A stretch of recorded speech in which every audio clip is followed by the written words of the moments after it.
अल्मोड़ा बस हादसे के 2 घायलों ने एम्स में उपचार के दौरान दम तोड़ दिया। पुलिस ने मृतकों के शव कब्जे में लेकर पोस्टमार्टम के लिए भेज दिए। एम्स में अब 11 घायलों का उपचार चल रहा है। एम्स चौकी प्रभारी विनेश कुमार ने बताया कि 4 नवंबर को अल्मोड़ा में भीषण बस हादसे में घायल हुए मरीजों को एक एक करके एम्स में उपचार के लिए भर्ती करवाया गया। देर रात उपचार के दौरान भर्ती घायलों में शामिल 21 वर्षीय राहुल बाडोला और 17 वर्षीय तुषार निवासी घूमकोट की मौत हो गई।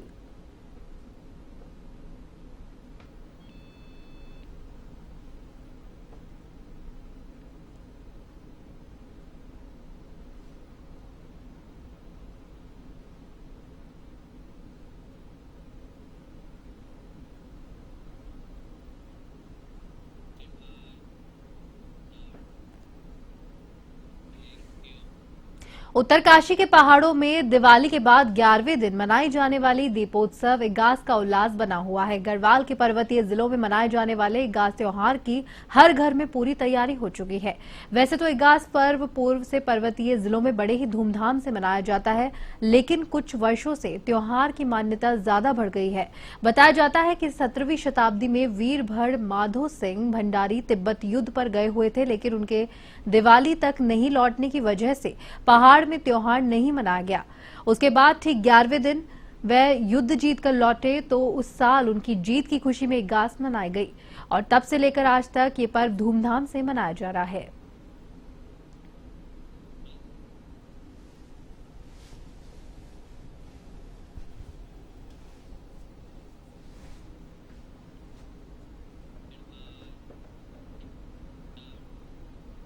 देश के प्रसिद्ध कथावाचक मुरारी बाबू हरि गुरुद्वार श्री हेमकुंड साहिब पहुंचे, जहां उन्होंने दरबार साहिब में माथा टेका और गुरु घर से देश की उन्नति को लेकर प्रार्थना की।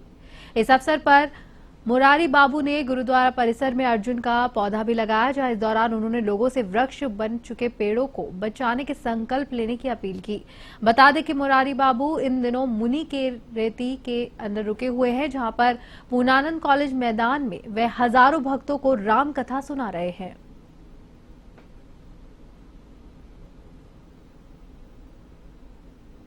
इनकी कथा यहाँ पर चल रही है एक सप्ताह से। तो उन्होंने आज हेमकुंड साहब गुरुद्वारे आके और दरबार साहब में माथा टेका और अपनी प्रसन्नता जाहिर की। और इगास का आज पर्व है।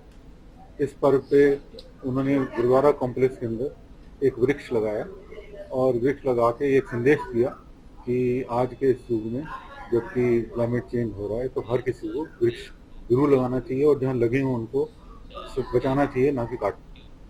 ऋषिकेश में रामा पैलेस के निकट एक सड़क हादसे में युवक की दर्दनाक मौत हो गई है, जहां एक युवक गंभीर रूप से घायल हो गया, जहां घायल युवक को उपचार के लिए एम्स में भर्ती करवाया गया है। ऋषिकेश कोतवाली पुलिस ने बताया है कि देर रात यूट्यूबर यश प्रजापति निवासी केनाल रोड शामपुर अपने दोस्त ऋषि कुशवाहा के साथ में बाइक पर इंद्रमणि बडौनी चौक की ओर जा रहा था। रमा पैलेस के निकट एक कार ने अचानक से बाइक की भिड़ंत हुई, जहां पे घटना में बाइक के परखच्चे उड़ गए और बाइक चला रहे यश प्रजापति की मौके पर ही दर्दनाक मौत हो गई। पुलिस ने घटना की जांच शुरू कर दी है।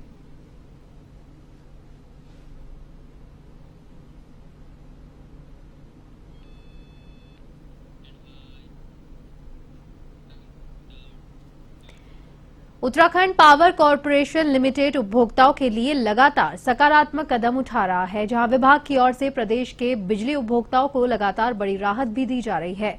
यूपीसीएल के एमडी अनिल कुमार यादव ने बताया कि उपभोक्ताओं को पिछले 5 महीनों में 324 करोड़ रुपए लौटाए गए हैं। ऊर्जा निगम ने नवंबर महीने के लिए fuel and power purchase cost adjustment का निर्धारण कर लिया है। आपको बता दें कि उत्तराखंड विद्युत नियामक आयोग के अंदर वर्ष 2024-25 की औसत बिजली खरीद लागत 5.03 रुपए प्रति यूनिट मंजूर की गई है। इस तय लागत से अधिक खरीद होने पर उपभोक्ताओं के प्रति महीना अधिक वसूली होती है, जहां पर तय लागत से कम पर खरीद होने की स्थिति में उपभोक्ताओं को पैसा लौटाया जाता है।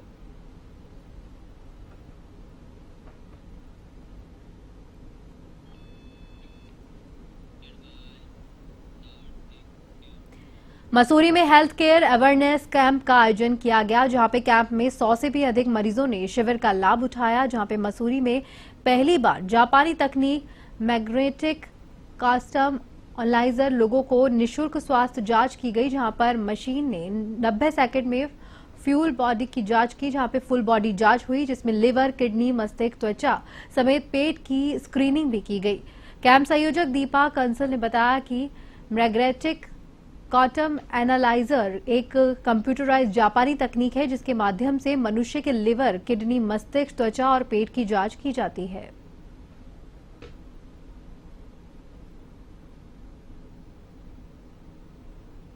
है जैसे जो बाजार में टेस्ट हैं, जैसे आपका विटामिन D3 हो गया, कैल्शियम हो गया, प्रोटीन हो गया, तो नॉर्मली 6 से 7,000 के बैठते हैं। यहाँ पर हम ये कैंप फ्री कर रहे हैं।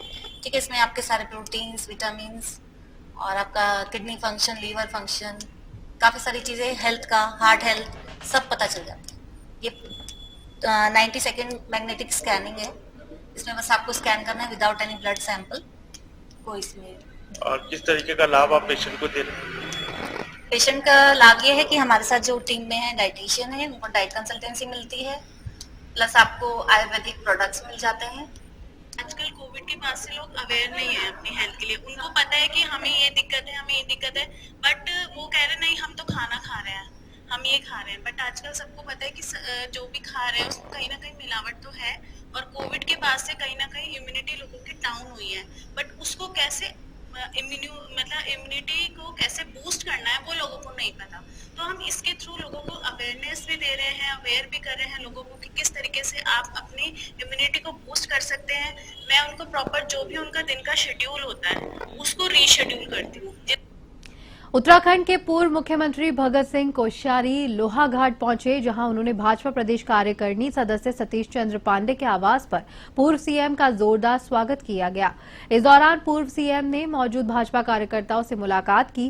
पूर्व मुख्यमंत्री कोश्यारी ने कहा कि 24 वर्षों से उत्तराखंड में भरपूर विकास हुआ है, जहां पे भाजपा सरकार उत्तराखंड से पलायन को रोकने के लिए ग्रामीण युवाओं को कृषि, बागवानी, मौन बकरी पालन से जोड़ने के लिए कई योजनाएं संचालित कर रही है। युवाओं को अधिक से अधिक स्वरोजगार से जोड़ा जा रहा है, तो वहीं खुद राज्यपाल पद छोड़ इस कार्य पे लगे हुए हैं। उत्तराखंड तेजी से विकास की ओर अग्रसर है। उन्होंने युवाओं से अधिक रोजगार से जुड़ने की अपील की।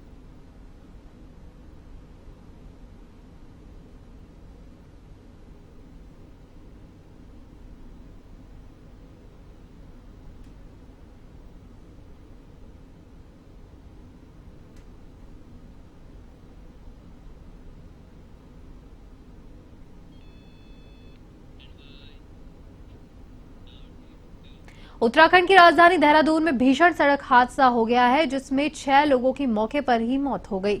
इस हादसे में जान गंवाने वालों में 3 लड़के और 3 लड़कियां हैं, जिनके अलावा एक लड़के की हालत नाजुक बताई जा रही है। यह एक्सीडेंट इतना भीषण था कि हादसे का शिकार हुई कार पूरी तरह से चकनाचूर हो गई। जानकारी के मुताबिक यह हादसा सोमवार देर रात करीब 2 बजे देहरादून के ONGC चौराहे पर हुआ। यहां कार में एक साथ 7 लड़के और लड़कियां घूमने निकले हुए थे। आपको बता दें कि कार में सवार सभी लोगों की उम्र 25 साल से कम की बताई जा रही है।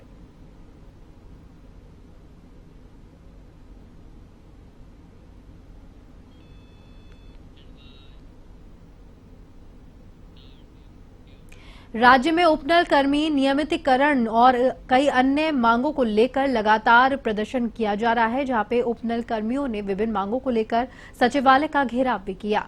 वहीं उपनल कर्मचारियों ने सचिवालय कूच को लेकर भाजपा प्रदेश अध्यक्ष महेंद्र भट्ट का कहना है कि कोर्ट में जो भी निर्णय लेगा, जहां पे सरकार को स्वीकार होगा, इसको लेकर अध्ययन करने की आवश्यकता है। सुप्रीम कोर्ट और सरकार के संसाधनों का मूल्यांकन किया जाता है, लेकिन न्यायालय के फैसले के लिए हम सब वचनबद्ध हैं।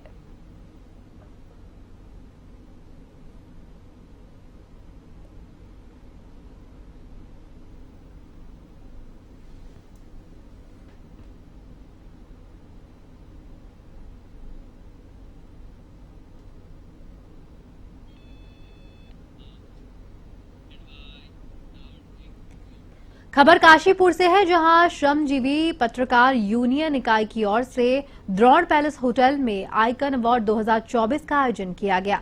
कार्यक्रम में फिल्म अभिनेत्री भाग्यश्री और आज तक के वरिष्ठ एंकर शम्स ताहिर ने कुशल प्रतिभाओं को स्मृति चिन्ह देकर सम्मानित किया। कार्यक्रम का शुभारंभ पत्रकार यूनियन के प्रदेश अध्यक्ष और महामंत्री ने किया। मुख्य अतिथि भाग्यश्री ने अपने संबोधन में कहा कि काशीपुर क्षेत्र की जनता खुश मिजाज की है और मेरा मन है कि अगर कोई कार्यक्रम वापस होता है तो मैं यहां वापस आना चाहूंगी।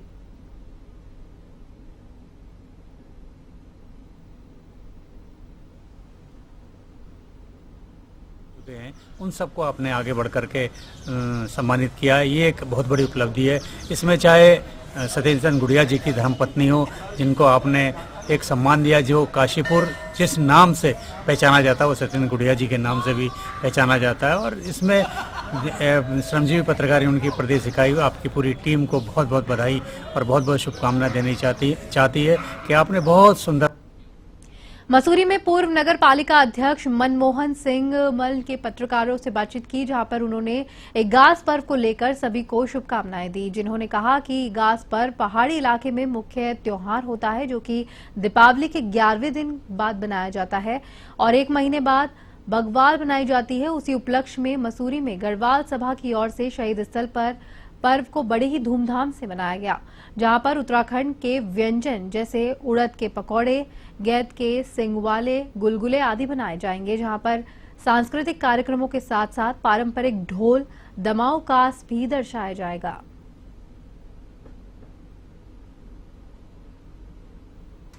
होती है उससे 11 दिन बाद जो है कि घास दिवाली मनाई जाती है गढ़वाल में, और उसके पश्चात जो है मेन दिवाली के बाद 1 महीने बाद जो है दूसरी बग्वाल मनाई जाती है। उसी कड़ी में मसूरी में गढ़वाल सभा के माध्यम से, गढ़वाल सभा की ओर से, महिलाओं की ओर से और जितने भी समिति के सदस्य हैं और साथियों की ओर से शहीद स्थल पर 12 तारीख को जो है 4 बजे के लगभग जो है वहां पर हम उसको मनाएंगे, बड़े धूमधाम के साथ मनाएंगे। उत्तराखंड के जो व्यंजन हैं, हमारे उड़द के पकौड़ी हैं, गैद के समवाले हैं और गुलगुले हैं, इस टाइप का वहाँ पर जो है आयोजन किया जाएगा। और साथ ही उसके साथ जो है वहाँ पर फिर वैल्यू भी खिलाया जाएगा। वैल्यू के साथ साथ वहाँ सांस्कृतिक कार्यक्रम जो हमारी संस्कृति उत्तराखंड की है वो ढोल धमाओं के माध्यम से वहाँ पर उसको भी किया जाएगा। हम सभी लोगों को इसमें आमंत्रित करते हैं कि आएं और इसको खुशी के साथ हम लोग मनाएं। उत्तराखंड में स्वास्थ्य सेवाओं को बेहतर बनाने के लिए स्वास्थ्य विभाग लगातार पहल कर रहा है। इसी क्रम में राजधानी देहरादून के जिला मेडिकल अस्पताल पंडित दीनदयाल उपाध्याय अस्पताल में नए मेडिकल यूनिट का शुभारंभ किया गया।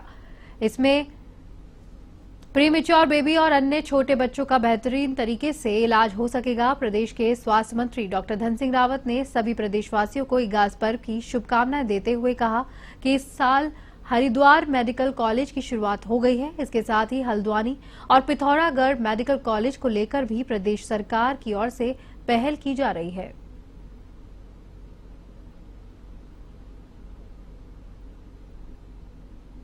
और हमारे स्वास्थ्य विभाग के द्वारा 6 बेड का एसएनसीओ का विधिवत उद्घाटन हो गया है और इसमें जो छोटे बच्चे हैं जो प्री मेच्योर होते हैं या उनको दिक्कत हो जाती है उनको पूरा यहाँ पे देखभाल की जाएगी। और मैं कह सकता हूँ कि लगातार हमारी सरकार स्वास्थ्य सेवाओं को और बेहतर कर रही है। इस साल मेडिकल कॉलेज हरिद्वार भी शुरू हो गया है। अगले साल का टारगेट हमारा कि रुद्रपुर मेडिकल कॉलेज भी शुरू हो जाएगा और उससे अगले साल हमारा पिथौरागढ़ मेडिकल कॉलेज भी शुरू हो जाएगा। आप देख रहे होंगे कि अब डॉक्टर्स भी पर्याप्त मात्रा में आ गए हैं। राज्य में शिक्षा विभाग के अंतर्गत प्रोजेक्ट उत्कर्ष शुरू किया गया है, जिसमें पठन पाठन के साथ खेल गतिविधियों पर भी ध्यान दिया जाएगा। साथ ही मुख्य शिक्षा अधिकारी और समस्त खंड शिक्षा अधिकारियों को स्मार्ट स्कूल बनाने की दिशा में प्रस्ताव बनाने के निर्देश दिए गए हैं। इसी सिलसिले में जानकारी देते हुए जिलाधिकारी ने कहा कि प्रत्येक विद्यालय में फर्नीचर उपलब्ध करवाया जाए और सभी स्कूलों में टीवी लगाई जाए। वहीं छोटे बच्चों के लिए विद्यालय में झूले, स्लाइड जैसे खेलने का साधन होना चाहिए।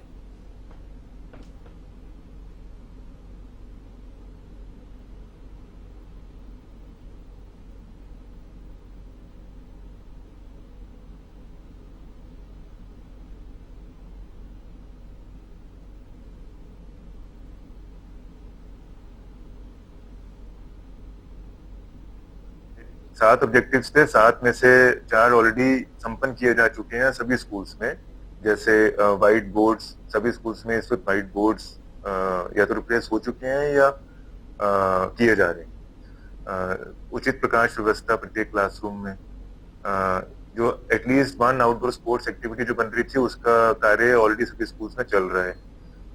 उचित टॉयलेट्स और जो हमारे पानी के टैंक्स रहते हैं उनको मंकी नेट कवर प्रदान करना कि जिससे वो डैमेज ना हो और हमारी पानी की आपूर्ति निर्बाध सुनिश्चित हो सके। इसके साथ ही हमारा लाइब्रेरी कॉर्नर जिसमें इंग्लिश हिंदी की महापुरुषों की जीवनियां हों, डिक्शनरीज हों, एटलसेस हों, जिससे बच्चों मॉडर्न डेवलपमेंट्स के साथ साथ जब वो कम्पिटिटिव वर्ल्ड में आए तो अपने आप को अब्रेस्ट रख सकें। सर्दियों के आहट के साथ ही उत्तराखंड में सरकारी अस्पतालों में टाइमिंग बदल गया है, जहां पर देहरादून के मुख्य चिकित्सा अधिकारी डॉक्टर संजय जैन ने कहा कि नवंबर से फरवरी तक सभी सरकारी अस्पताल 9 बजे से 3 बजे तक खुले रहेंगे। उन्होंने बढ़ते प्रदूषण को देखते हुए बुजुर्गों से कम बाहर निकलने को कहा है।